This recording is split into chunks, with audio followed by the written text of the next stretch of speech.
Hello നമസ്കാരം. ഇന്ന് Malabar spinach വെച്ചൊരു അടിപൊളി ഒഴിച്ചു കൂട്ടാനാണ് നമ്മൾ ഉണ്ടാക്കുന്നത്. മലബാർ സ്പിനാച്ച് എന്ന് പറഞ്ഞാൽ ഒരു തരം ചീരയാണത്. ഇങ്ങനെ പടർന്നു പോണതാണ്. ഇതിങ്ങനെ റെഡ് കളർ തണ്ടുള്ളതുണ്ട്, മൊത്തം ഗ്രീൻ കളറായിട്ടുള്ളതുണ്ട്. മാംഗ്ലൂരുള്ളവരാണ് ഇത് ഏറ്റവും കൂടുതൽ ഉപയോഗിക്കുക. അവിടെ ഇതിന് ബസലെ സോപ്പ് എന്നാണ് പറയുക. ഇലകളും ഇളം തണ്ടും ഒക്കെ കറിക്കായിട്ട് ഉപയോഗിക്കും. തോരനായിട്ടും പിന്നെ ഒഴിച്ചുകറിയായിട്ടും ഒക്കെ ഇതുണ്ടാക്കും. അപ്പം ഇന്ന് നമ്മൾ വെറൈറ്റി ആയി ഇത് വെച്ചൊരു കറി ഉണ്ടാക്കാമെന്ന് വിചാരിച്ചു. അപ്പം നമ്മൾ ചട്ടിയിൽ തന്നെ വെച്ച് പിടിപ്പിച്ച് ഇഷ്ടംപോലെ ഇലയുണ്ട്. അപ്പം അതൊക്കെ ഒന്ന് നുള്ളിയെടുക്കുകയാണ് ഞാൻ. എൻ്റെ ഒരു മാംഗ്ലൂരി ഫ്രണ്ടാണ് ഈ സ്പിനാച്ചിനെ കുറിച്ച് എനിക്ക് പറഞ്ഞു തന്നത്.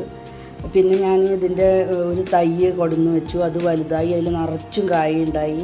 പിന്നെ ഇപ്പോൾ നിറച്ച് ചട്ടിയിൽ ആ കായ വീണ് മുളച്ച് തൈകളാണ്. ഇഷ്ടം പോലെ ഇലയുണ്ട്. അപ്പോൾ നമ്മൾ ഇലയൊക്കെ നുള്ളി അത് കഴുകി വൃത്തിയാക്കി അരിഞ്ഞു വെച്ചു. ഇനി നമ്മളൊരു മൺചട്ടിയാണ് എടുത്തേക്കണേ. ഞാൻ ഇപ്രാവശ്യം നാട്ടിൽ നിന്ന് വരുമ്പോൾ കൊണ്ടുവന്നതാണ്. അതിനകത്തേക്ക് എണ്ണ ഒഴിച്ച് ചൂടാവുമ്പോൾ കടുകും ഉലുവയും ഇട്ടിട്ട് ഒന്ന് മൂപ്പിക്കണം. ഇനി ഇതിലേക്ക് 2-3 ഉണക്കമുളകും കൂടി ഇട്ട് കൊടുക്കണം. ഇനി നമ്മൾ നേരത്തെ കഴുകി അരിഞ്ഞു വെച്ച ചീരയില ഇതിലേക്ക് ഇട്ട് കൊടുക്കാം.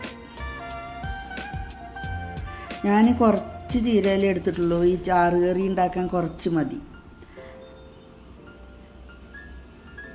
ഇതൊന്ന് നന്നായി അത് എണ്ണയിലിട്ട് വഴറ്റി വേവിച്ചെടുക്കണം. ആവശ്യത്തിനുള്ള ഉപ്പും മഞ്ഞൾപ്പൊടിയും ചേർത്ത് നന്നായി ഒന്ന് ഇളക്കിയതിന് ശേഷം ഒരു കുറച്ച് നേരം അടച്ചു വെച്ച് ഇതൊന്ന് വേവിച്ചെടുക്കാം. വളരെയധികം വിറ്റാമിനും മിനറൽസും എല്ലാം അടങ്ങിയിരിക്കുന്ന ഒരു ഇലക്കറിയാണ് ഈ മലബാർ സ്പിനാച്ച്. വിളർച്ചയുള്ളവരും രക്തക്കുറവുള്ളവരും ഒക്കെ ഇലക്കറി ഇടയ്ക്കിടയ്ക്ക് ഏത് രൂപത്തിലെങ്കിലും ഉണ്ടാക്കി കഴിക്കാൻ ശ്രമിക്കേണ്ടതാണ്. ഈ ഇല വേവുന്ന സമയം കൊണ്ട് നമുക്ക് ഇതിനുള്ള അരപ്പ് തയ്യാറാക്കിയെടുക്കാം. ആക്ച്വലി ഇത് മോരുകറിയുടെ ഏകദേശം അതേ അരപ്പ് തന്നെയാണ് നമ്മൾ ഇതിനും ചേർക്കുന്നത്. അതിന് തേങ്ങ കുറച്ചെടുത്തു, കുറച്ച് ജീരകം എടുത്തു, പിന്നെ കുരുമുളക്, 2-3 പച്ചമുളക് എരിവിനനുസരിച്ച്. ഇനി ആവശ്യത്തിന് വെള്ളം ഒഴിച്ച് ഇതൊന്ന് നന്നായി അരച്ചെടുക്കാം. അപ്പോൾ തേങ്ങയൊക്കെ നന്നായി അരച്ചു. ഇനി നമ്മൾ ഇതിലേക്ക് തൈരാണ് ചേർത്ത് കൊടുക്കുന്നത്.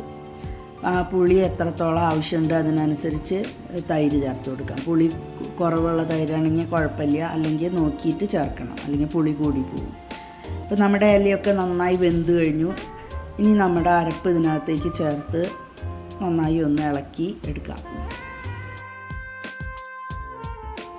ഇനി ഇതിൽ തൈരൊക്കെ ചേർത്തുകൊണ്ട് വല്ലാതെ തിളക്കിയൊന്നും വേണ്ട. ജസ്റ്റ് ഒന്ന് തിളച്ച് കഴിഞ്ഞാൽ നമുക്ക് ഓഫാക്കി ഉപയോഗിക്കാവുന്നതാണ്.